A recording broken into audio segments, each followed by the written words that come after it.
in this era, so that's good. So I know that fits fine.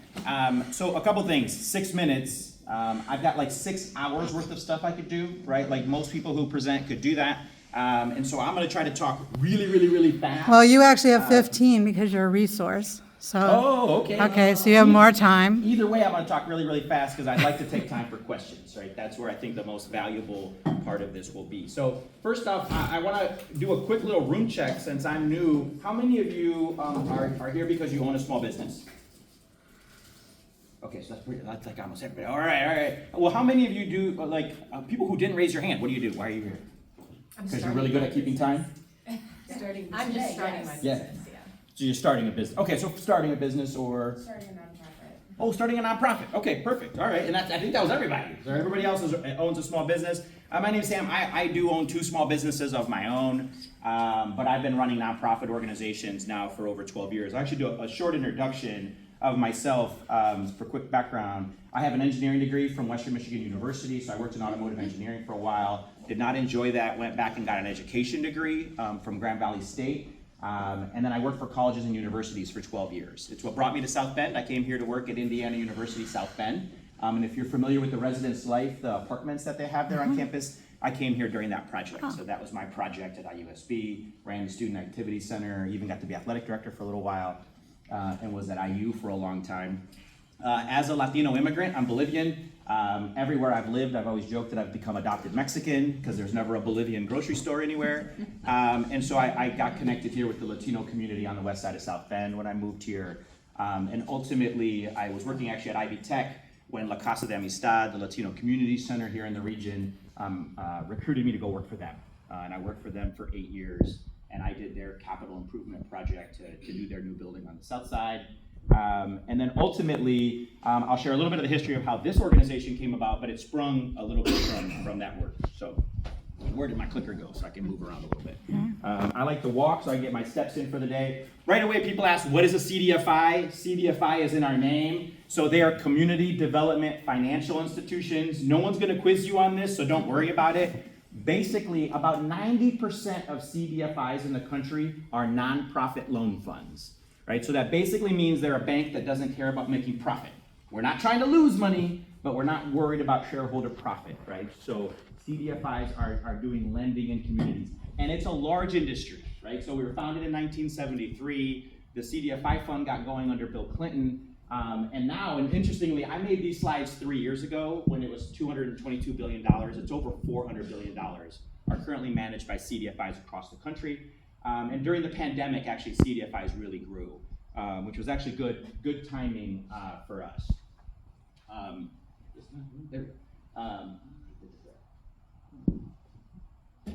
So a couple things. Why are CDFIs important, right? So they do the types of work that banks don't do. I don't have any bankers here, right? So good, I can just talk as much smack as I want. Usually there's like always sponsors from banks here, and I have to be nice and have you on video, so it's okay. Yes. So I won't Deniability. name any names. Right, but so CDFIs generally do the types of lending that banks don't do. For a couple reasons. One, either from size or scope, or just from a risk perspective, or just because banks generally are more focused on profit than they are about community development, and so that's where CDFIs step in. So CDFIs tend to do work in communities of color, especially with minority and women-owned small businesses, and then also responding during crisis. It's actually why CDFIs grew so much during the pandemic, because as nonprofits, they were able to go out, get grants. A lot of federal money was around that time, and so they were actually able to grow and do more lending. A lot of CDFIs did a lot of PPP lending, whereas most larger financial institutions were only doing PPP for large corporations. CDFIs were doing small PPP for small businesses. And so that's part of why they're important. So CDFIs finance any of these categories. And so part of what's interesting about CDFIs as well is that most CDFIs, and this is going to go into the background of how we were started, that I'm going to share in a second, all have a very narrow focus, right? So most banks do commercial lending, home lending, car lending. They do all types of stuff, right? Most CDFIs, in order to be really good and be able to hedge their risks, all work in a real narrow space. Like we work with small businesses that focus on food entrepreneurs. That's what we do. and we know that industry, we know how to do numbers, we know how to run a restaurant, we know what it takes to get a taco truck going. They know that. So when you go to them and you say, I want to buy a duplex to turn into a rental, they're like, yeah, we don't do that because we do this and we know that space, right? And it allows them to be smaller and nimble and have a focus. And so there'll be CDFIs that cover in any of these categories. However, CDFIs don't serve all areas. And so I'll tell the quick story. When I was working on the west side of South Bend, I realized, right, there's a lot of houses. There's still some now, even though housing prices have gone up, houses that you can buy for $30,000, $40,000, $50,000, $60,000. Banks generally don't do mortgages under about $80,000, right, a traditional mortgage. They'll all tell you they do, but they really don't. And so we had, working at La Casa, we knew like there's a ton of housing stock, but people can't get loans. So what are people doing? Getting scammed, taken advantage of, or just gotta rent forever because there's no way they'll get a loan to buy the house that they live in. And so we're like, somebody should do something about that. And what we realize is that there's CDFIs out there that do. At the same time, we were having conversations around small business lending. I did a lot of work with Western Avenue businesses at the time because that's where my office was. And we realized that it was a lot harder for a business on Western Avenue to get a business loan than it was for a business on Eddy Street. And so we're like, that's not fair. Someone's got to do something about that. And so what we started looking at was creating a CDFI for South Bend, or our region, right, in general. And so we were looking at that process, and part of it, as I go back to this, they all have niches. We'd have to start a CDFI that does this. We'd have to start a CDFI that does affordable housing. We'd have to start a CDFI, right? Every loan fund, you got to raise millions of dollars and take 7 years to get through the federal process. So the thought was, and that's why we're CDFI friendly, is that there's great CDFIs in Indianapolis, Chicago, Detroit, Grand Rapids that can serve South Bend. They just don't know what's happening in South Bend.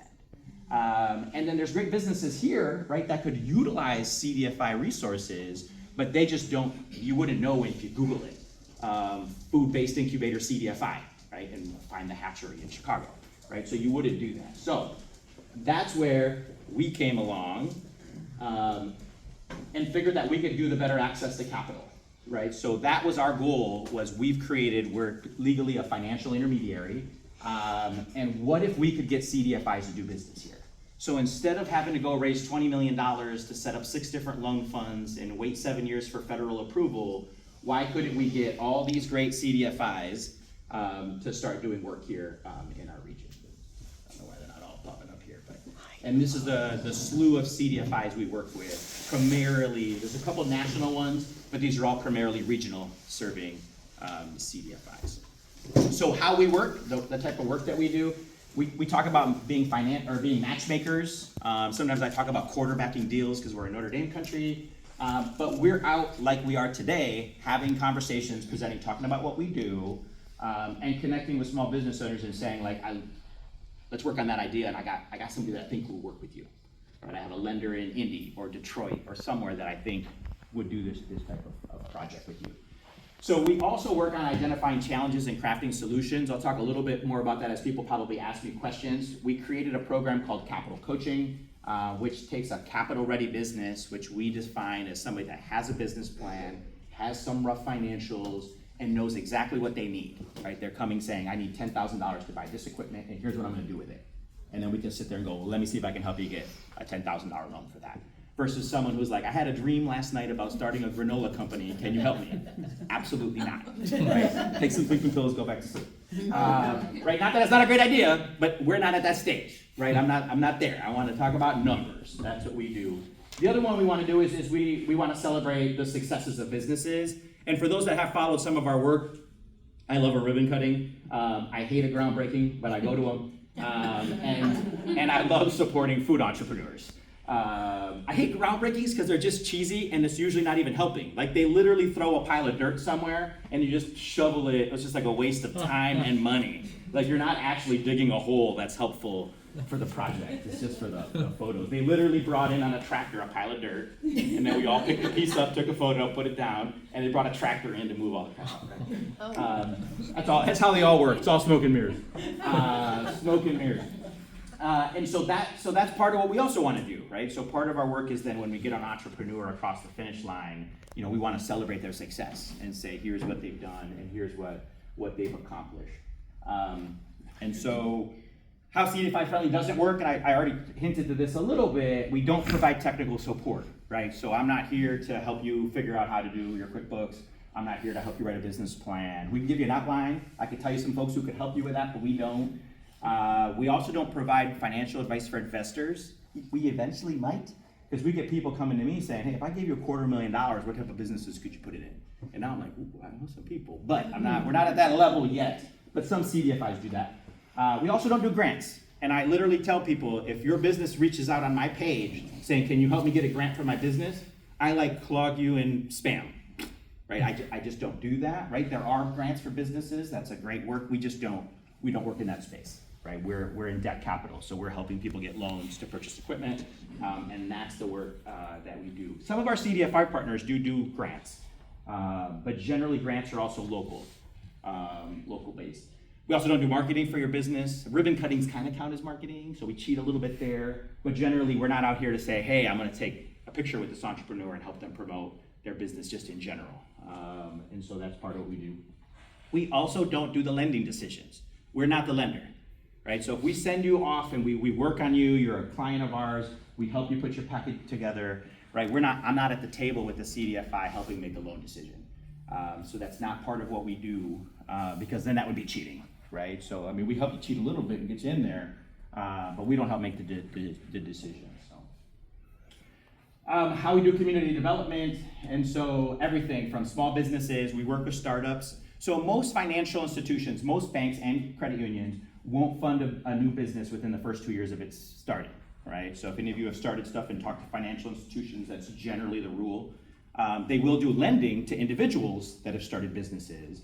Right, but then it'll all be based on your personal collateral, personal income, things like that. But we do that. We've actually been very successful. So one of the developers that we work with in South Bend, we've been very successful with property development and growth there. We're not doing home lending yet for homeowners. We're doing it for developers. And we actually do have products for nonprofits that are lending for nonprofits. It's very hard, but there is some technical assistance we offer. So some lending myths and how CDFIs differ. We'll probably come back to this slide during questions if people want to chat a little bit. CDFIs look at lending differently. So one of the big things I always use an example when I'm talking to small business technical groups is that loan criteria, I talk about it as like a slider on an equalizer. And banks will say we want every single slider just like this. And if any one of those is out, you're out, right? And they won't even talk to you. CDFIs will be like, well, this one, your credit score might be a little low, but your business cash flow is nice. Let's talk about it. Right, and that kind of stuff, right? So that's part of what they look at, and they fund some of the things that banks don't. How can we help you, right? We'll walk somebody through, here's all the things that bank's gonna require you to turn in, right? 2 years of taxes, 12 months of bank statements, these are all the things that you're gonna have to get turned in, right? So we'll get you that list, so you can start putting things together, and we'll suggest places for you to go. We also we're growing a small capital enhancement fund where we can actually help small business owners bridge a collateral gap. Maybe talk a little more about that during question and answers. I'll do this quick because I'm almost out of time. So to talk about our growth, and this is specifically stats around the city of South Bend, right? Because that's where we were started. When we were started, the average annual lending from CDFIs in South Bend was around $220,000 a year.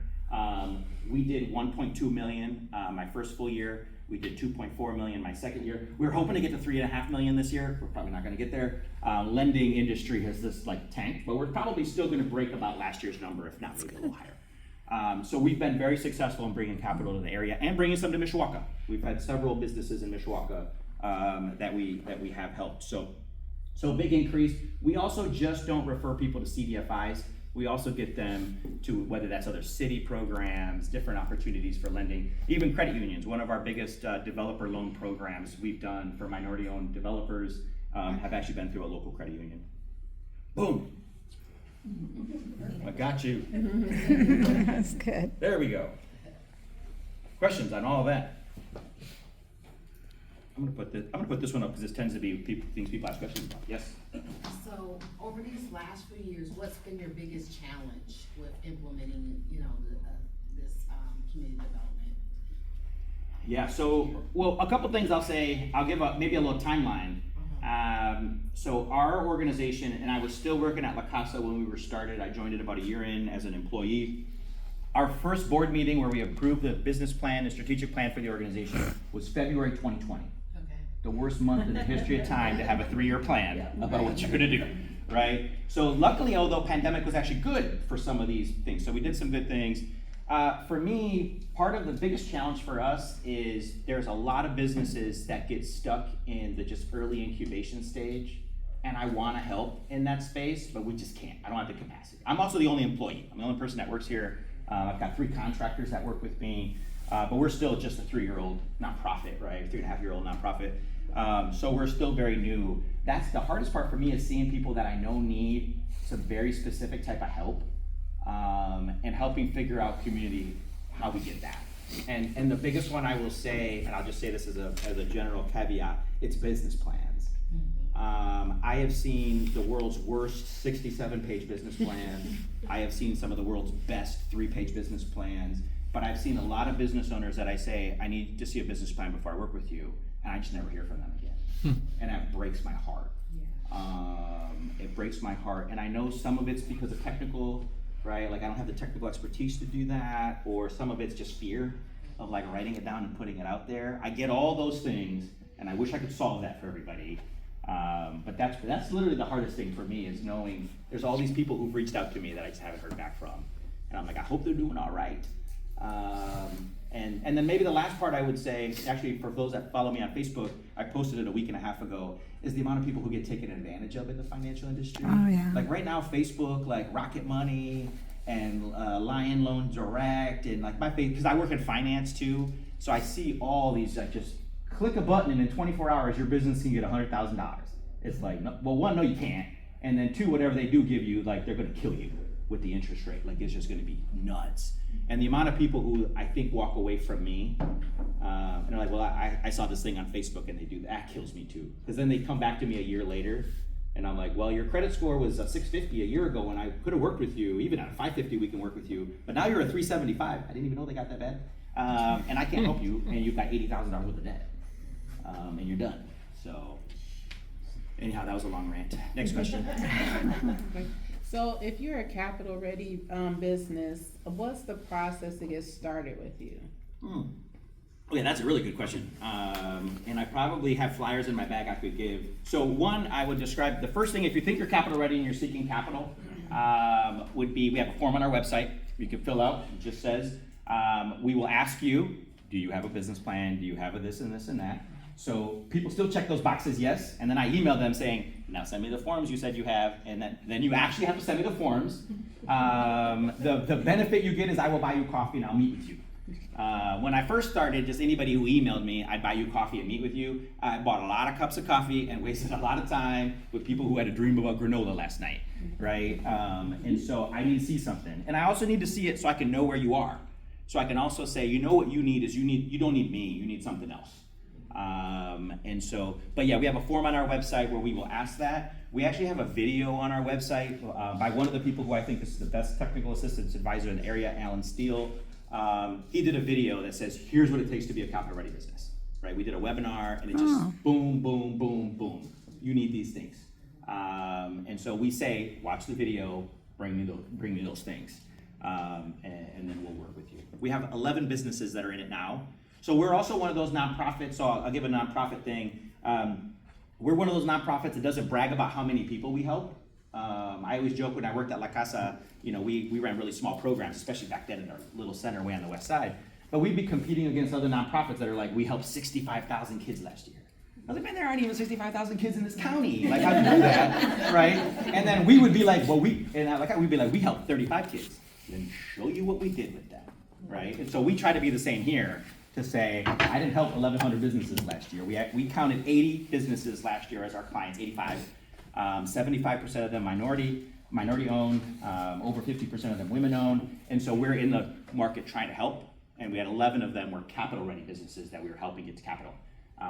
So we help small groups and we want to help deep and really get our businesses to capital. Good question. So why don't you talk about those classes that you have that are Zoom calls? Oh yeah, so we've been doing, we haven't had one in a couple months. We do webinars, so follow us on Facebook. We promise, like I'm not gonna blow you up. We post about once a week, right? Something I'm gonna fill up your feed with junk. We post about once a week. On our website, you can sign up to our newsletter. We just sent out our newsletter on Monday.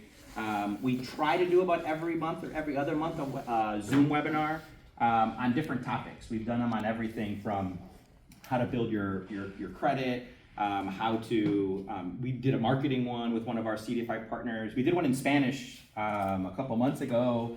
So we will do stuff in Spanish and English. And then we did a developer one a year and a half ago. I'm doing a program on Thursday night with the city of South Bend with their Build South Bend developer program. So we're generally out there offering workshops and programs.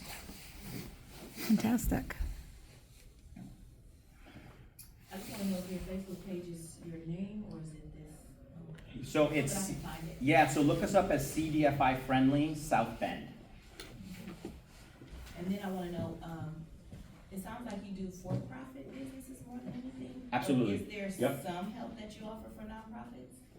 There's some, so a couple things, I'll talk a little bit about those too. So we're always like, we say, right, CDFIs are nonprofit business, we are nonprofits, but 90% of the businesses we work with are for profit. We do work with some nonprofits. I will say, because we work in the debt capital space, in the lending space, for nonprofits to get a loan is nearly impossible, probably in your first 5 to 10 years. La Casa was around for 43 years when we applied for a loan to get our building, and we were initially denied by our bank, right? And literally, I was buying a $700,000 building, and I had $1.5 million in the bank, and they still were like, "You can't get a loan." Right? That's how bank lending works for nonprofits. And part of it, to share this as advice for business owners too, one of the big things all lenders will look at for nonprofits as well is they're going to look at your cash flow, right? So my joke that I do when I talk about lending is banks will lend you money when you can 100% prove to them that you don't need it. CDFIs will lend to you when you can 100% prove to them you're going to pay them back. And so they're going to want to see, like, hey, if I loan you $10,000 to buy this piece of equipment, that monthly payment's going to be $500-600 on that piece of equipment. How much money are you making, right? Can you pay me that loan back? Because the last thing we want to do is have to send anybody collections, right? Like, we don't want to be the big bad bank, but we will be, because we need our money back so we can lend it to other people, right? So that's how it works.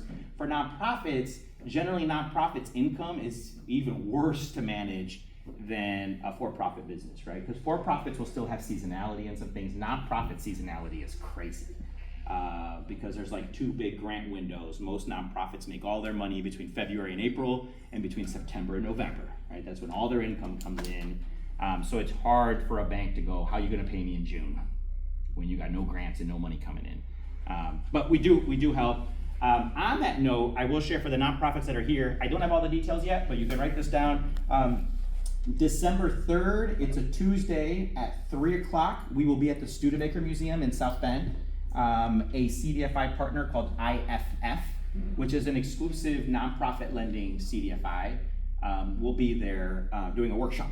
We're gonna ideally get the advertising out in the next week or two. We're just a little delayed on a couple of details with it. But for folks that are potentially in South Bend area, nonprofits and for-profits, the city of South Bend runs a program called EASY, which helps nonprofit organizations become more energy sustainable, whether putting in solar, heat pumps, or LED lights. And IFF runs that program for the city of South Bend, so that if a nonprofit wants a loan to be able to make their whole building LED, they'll give them a loan, which they know they can pay back just on what they're saving in energy in the building. So there is some lending opportunities. It is harder, especially for startups, but there is opportunity. Good question. Yes. How do the interest rates compare between a CDFI and a traditional lender? So this one also kills me. CDFIs are more expensive, right? They're smaller. Right now, the biggest CDFI that I work with in South Bend, and it's a food-based incubator. I actually did a site visit on Monday with some folks here in South Bend there. They're at 9%. A bank personal loan, depending on your credit rate, right, could be as low as 7.5%. So they're not that much more. But I always joke with most businesses because they're like, oh, but banks are doing loans for 7%. I was like, well, go get that loan. Yeah. Go get that loan, right? Our lending is, unfortunately for people who probably can't get that loan, and we're doing some different criteria.